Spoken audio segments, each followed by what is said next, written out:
Today, I want to help you all gain a better understanding of the vulnerable population of commercially sexually exploited and trafficked minors. The story of Hadassah is about a young girl from Alabama. On her way to a trip to Texas with friends, she was stripped of her identification and cell phone. Hadassah was thrown out of the vehicle and left at a hotel. Her friends had sold her to sex traffickers. She felt paralyzed from fear. She was held as a victim to sexual perpetrators, and during her months of captivity, she was raped and beaten.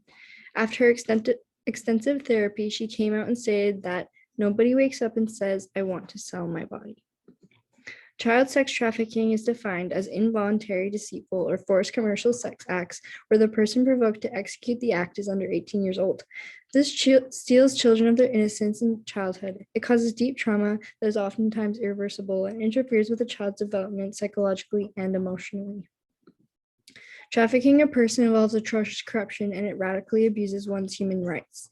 It is difficult to comprehend how human beings can put unknowing children through such extreme abuse. Traffickers bring in an estimated revenue of $9.5 billion annually. Child trafficking is a concealed crime. Perpetrators do everything they can to fly under the radar. Felonies include anything along the lines of trafficking, prostitution, or creation of child pornography for compensation towards an exploiter of any kind. Victims may not come forward often to seek help because of language blocks, anxiety about what the traffickers will do to them, or fear of law enforcement.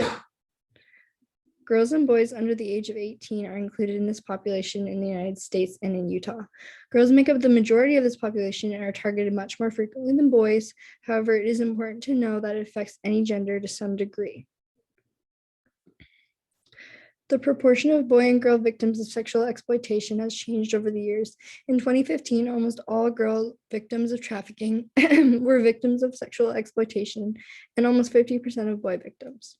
The proportion of boy victims who are victims of sexual exploitation has taken a gradual upward trend.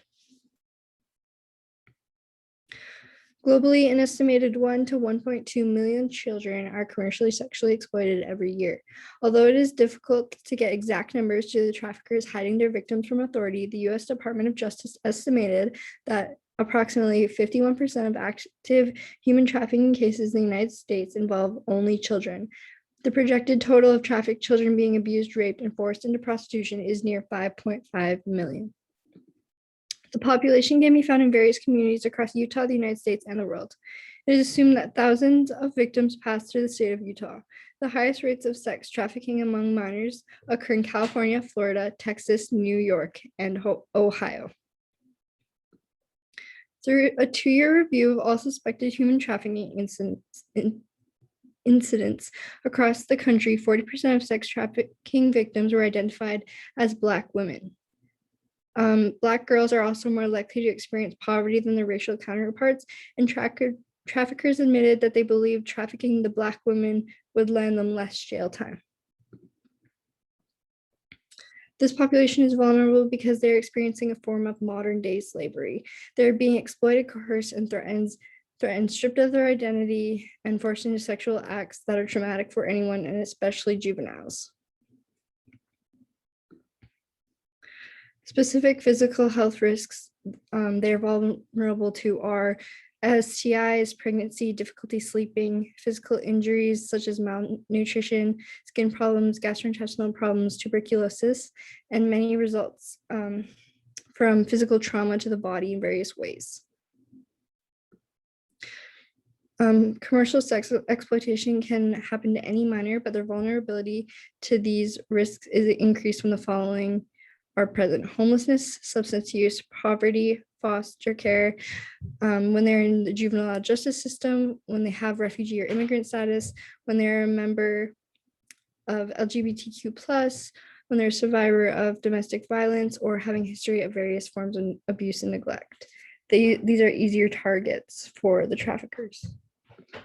The U.S. government implemented the Victims of Trafficking and Violence Protection Act to provide services to the vulnerable population of exploited minors, no matter their nationality.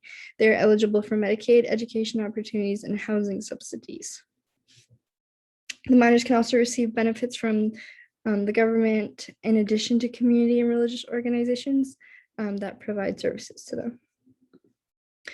It is important to be aware of the key signs of sex trafficking to be able to help and identify victims in public. These signs include looking malnourished, injured, avoiding social interaction, eye contact, avoiding police officers, not having any personal belongings or ID, speaking or acting in unnatural or acting unnatural or rehearsed mannerisms. 1 in 4 victims of modern day slavery are children.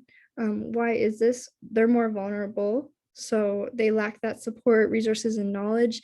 Many cases, they're tricked into becoming involved in it. As long as the industries are built upon the backs of children,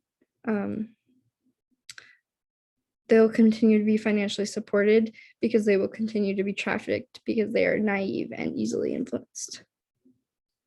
The many organizations that provide services to the population in Utah and Utah County. An example is this Maloof Foundation Recovery Center. Julie Whitehead, who was a survivor herself of sex trafficking, created this nonprofit in Utah, and it is a recovery trauma center. Be the One is an organization in Utah that promotes learning about human trafficking, and they want each of us to be the one to recognize the potential signs of human trafficking and be the one to report these, and they promote support of the victims. The National Human Trafficking Hotline works with service providers, law enforcement, and health professionals in Utah to help respond to cases of sex trafficking. They published this national hotline report of the map depicting the hotline cases across the country. Finally, what can you do? If you know someone experiencing this, let them tell them their story, acknowledge and validate their thoughts and feelings, and just give them good coping mechanisms. It's important to recognize the trauma responses in their everyday lives.